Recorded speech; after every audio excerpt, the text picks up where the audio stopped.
Yeah, it should be going by now. If you really are straight edge, or if you're not, what's the reaction from real straight edges? Do you get a lot of flack for it? Yeah, a lot of straight edges really can't deal with us because they have a very self-righteous attitude, and they think they're perfect, but they can't meet up to our standards. And since they can't meet up to our standards, they get very upset and take a very negative sort of attitude, which is really a shame because we'd really prefer to see them just try a bit harder and meet up to the crucial youth. Give it 110%. Exactly, 110. But you still get like genuine straight edges who see you as like sort of more or less a sort of a joke, or no. Like I said, you only really ridicule what you fear, or what you can't understand. Since they can't meet up, it's sort of, we'll never be as good as crucial youth, so we might as well just make fun of them. Yeah. But so you guys are like 110% straight edge. Oh yeah. Yeah, it should be.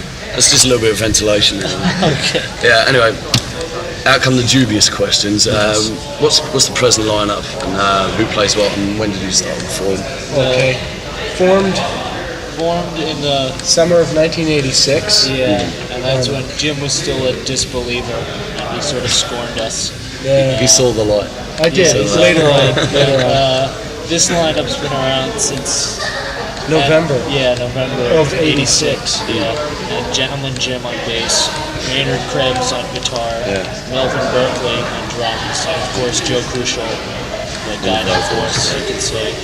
So it's a pretty stable lineup. Yeah, we've been together. We've sort of. There's been the odd 1 or 12 people who have substituted, but it's been basically these 4. Just minor mishaps. What happened was Maynard Krebs, our guitarist, at one point looked around and said, "Okay, we've sort of done our job here. Where we're from in New Jersey, just south of New York." And he said, he'd been speaking to some friends out in California, and they said, we could really use Crucial Youth out here. It's gotten pretty bad. So what we did was we sort of sent him out to sort of plant the seeds of... On a mission. Exactly. So we got other people to fill in. It helped that he had a job there. So he just sort of set up shop there for a year and cleaned the place up a bit and got them going so that they could help themselves, like they said. I heard some rumors you were actually from Washington. No, not at all. I always thought you were from Washington. No, we're from New Jersey. New Jersey. What's this project, Grudge? Is it a project or is it a serious band? Or? Okay, what happened with Grudge was when Maynard was out in California, just before he came back, some friends came to him and said, we understand what you've been doing. It makes a lot of sense to us, and we really think we get the point now. And they said, we've got this band Grudge, and we're going to put out a 7-inch. And so he said, okay, great. And he helped produce it with Billy Rubin from Half Off. Yeah, Maynard was in Half Off for a little bit. And they produced the whole 7-inch. And then as they were doing the vocals, it became pretty apparent that they weren't real serious about it. They were, so he basically just came to a pretty abrupt parting of ways with the whole project about halfway through. But they still put his name on it, sort of, to capitalize off the Crucial Youth name. Who's in Grudge?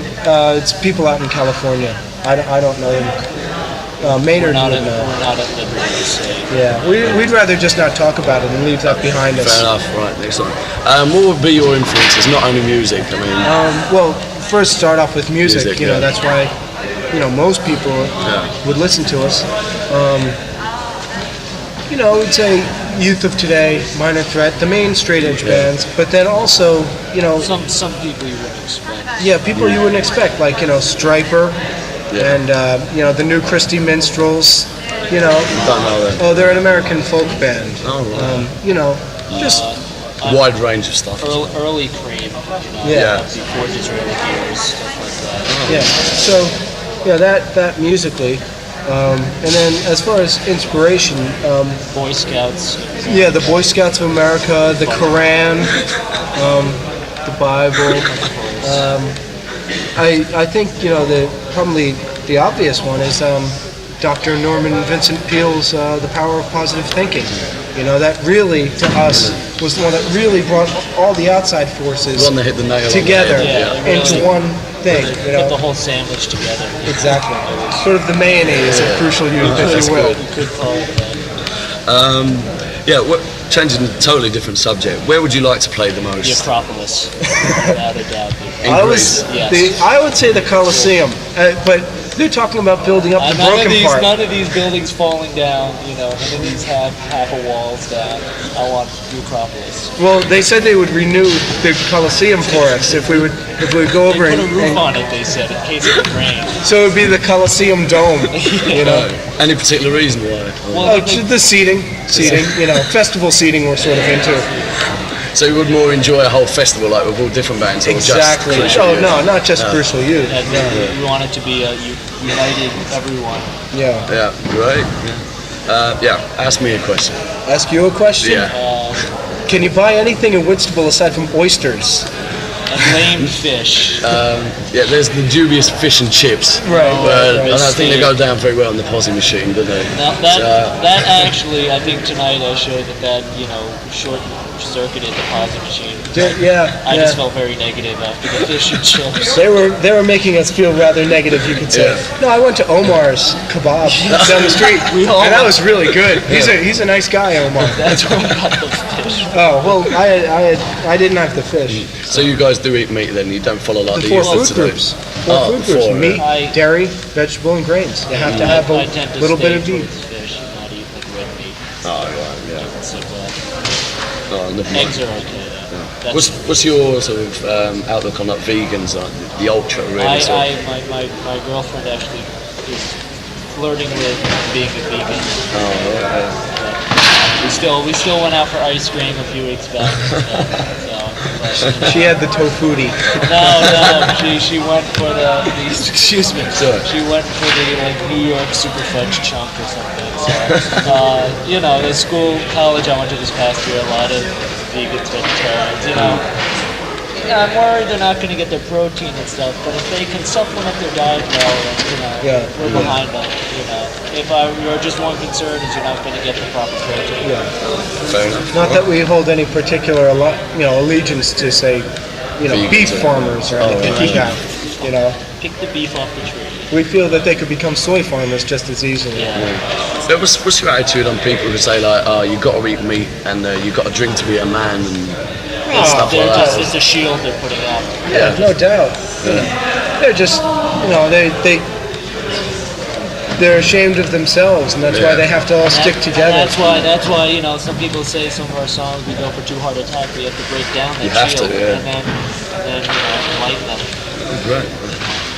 On the subject of food and drinking, what's your favourite soft drink? As you mentioned. I would say caffeine-free Pepsi, which you don't have enough of in this country. No, I'm afraid. Pretty You hard do to come emphasise on the caffeine-free. Oh, of course. Definitely.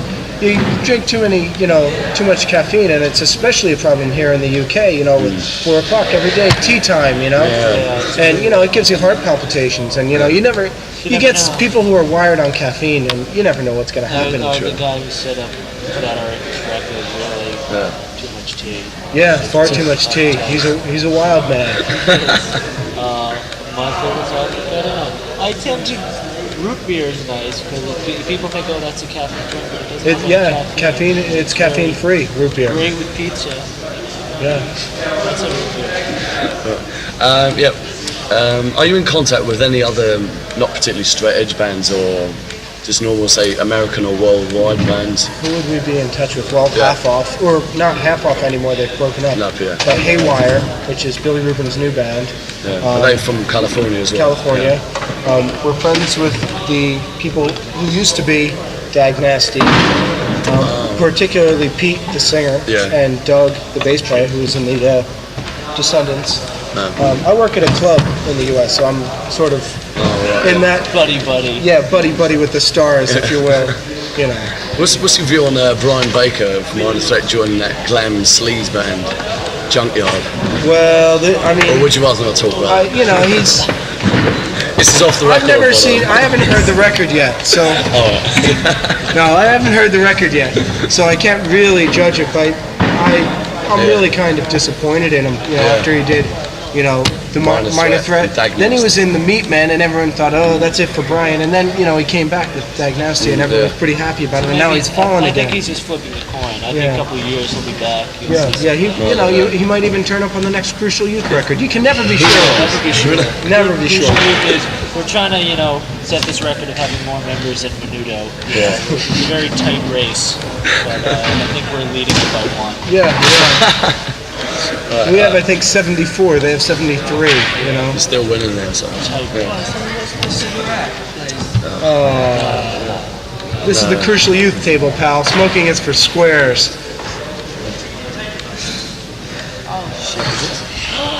Watch your Slight interruption here.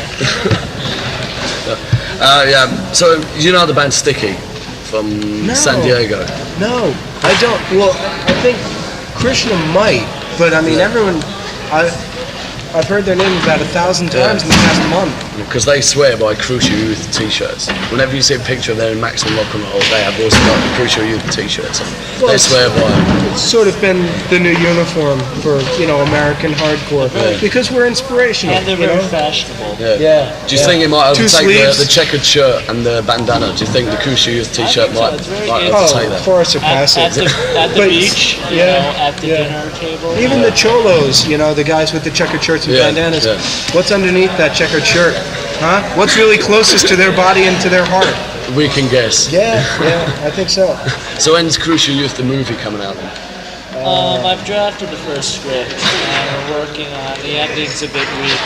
That's part of the thing with this tour. We're checking out possible location sites. So we can expect maybe shooting to start next April, probably. By the way, or summer '91 release. If anyone knows how to get in touch with Francois Truffaut, please tell him to contact us immediately. What country?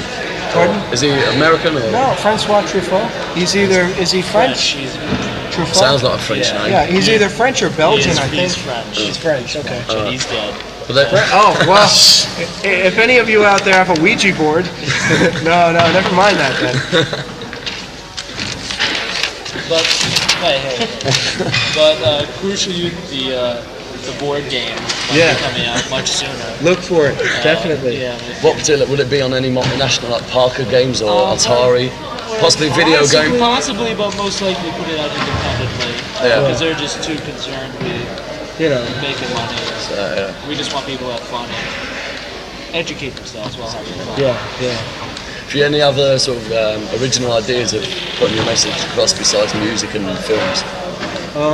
Well, we were going to try skywriting, but we found out that, you know, after a while the smoke sort of blows away and it didn't really work. The message would dissipate. And that's exactly. Not the message. To stay there, clear.